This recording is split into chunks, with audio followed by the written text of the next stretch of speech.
పుష్యమాస అమావాస్య పర్వదినాన నిజామాబాద్ జిల్లా బోధన్ పట్టణంలోని ప్రసిద్ధ శైవ క్షేత్రమైన శ్రీ చక్రేశ్వర శివ మందిరం 66వ ఆవిర్భావ దినోత్సవం సందర్భంగా బుధవారం ఆలయ అర్చకులు ఆలయంలోని శివలింగానికి ఆలయ అభివృద్ధి పాలక కమిటీ దంపతులచే ప్రత్యేక పూజలు నిర్వహించారు. ఈ సందర్భంగా ఆలయ ప్రధాన అర్చకులు గణేష్ మహారాజ్, అయ్యప్ప ఆలయ ప్రధాన అర్చకులు సంతోష్ మహారాజ్, అర్చకులు మహేష్ పాఠక్, శివకుమార్ మహారాజ్లు ఆలయంలోని గణపతి పూజ, అన్నపూర్ణ అమ్మవారికి కుంకుమార్చన, నవగ్రహ సర్వదోష నివారణ, నవగ్రహ పూజ కార్యక్రమాలు నిర్వహించారు. స్వామివారి జన్మదినం సందర్భంగా లఘు రుద్రాభిషేకము, రుద్ర స్వాహాకారము, మంత్రపుష్పములు, అభిషేకాలు, అర్చనలు నిర్వహించి స్వామివారికి హారతినిచ్చారు. భక్తులు అధిక సంఖ్యలో పాల్గొని స్వామివారికి ప్రాతకాలం నుంచి ప్రత్యేక పూజా కార్యక్రమాలు నిర్వహించారు. అనంతరం స్వామివారిని దర్శించుకున్న భక్తులు అన్నప్రసాద వితరణ కార్యక్రమం నిర్వహించారు. ఈ కార్యక్రమంలో ఆలయ అభివృద్ధి కమిటీ అధ్యక్షులు హరికాంచారి, ఈవో రవీందర్ గుప్తా, కమిటీ సభ్యులు సింగం లక్ష్మణ్, కమలా భూమేష్, సురలింగం, ఎం కవిత, సంజీవ్ కుమార్, నగేష్, మహేష్, ఆలయ అధికారి సుధాకర్ తదితరులు పాల్గొన్నారు.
స్ఫటిక సంకాశం శుద్ధ విద్యాప్రదాయకం శుద్ధం పూర్ణం చిదానందం సదాశివమహం భజే.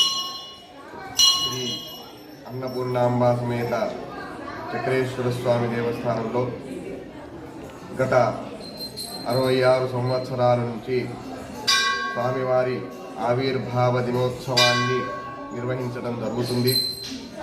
ఇట్టి కార్యక్రమంలో ఉదయాత్పూర్వం నుంచే స్వామివారికి మహన్యాసపూర్వక ఏకాదశ రుద్రాభిషేకము బ్రాహ్మణోత్తమ ద్వారా నిర్వహించడం జరిగింది.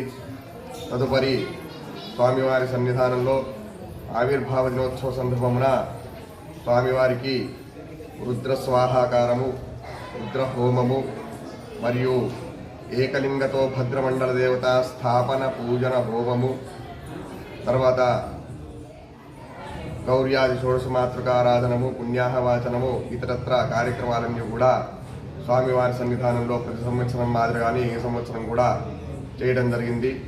విశేషంగా ఈ 144 సంవత్సరాల వ్యవధిలో ఉన్నటువంటి కుంభమేళా మహోత్సవాన్ని పురస్కరించుకొని ఈ మౌని అమావాస్య రోజు విశేషంగా ఈరోజు అందరూ కూడా ఉదయాత్పూర్వం నుంచే గంగా స్నానాదులు చేసి స్వామివారి సన్నిధానంలో వచ్చి స్వామివారు, ఎందుకంటే స్వామివారి పైనే గంగమ్మ తల్లి ఉంటుంది కాబట్టి స్వామివారి సన్నిధానంలో వచ్చి ఇట్టి ప్రాముఖ్యతను మీడియా ద్వారా చిత్రీకరించడం చూడడం వలన అధిక సంఖ్యలో భక్తులు కూడా స్వామివారి సన్నిధానంలో వచ్చేసి స్వామివారి అనుగ్రహాన్ని పొంది స్వామివారి కృపకు పాత్రులైనారు.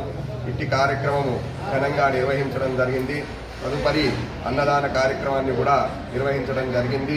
ఇట్టి కార్యక్రమంలో అశేష జనావళి వచ్చినందుకు ఆ స్వామివారి కృప ఉండవలసిందిగా కోరుతూ స్వామివారికి నమస్కారం చేస్తూ చక్రేశ్వర భగవానికి జై.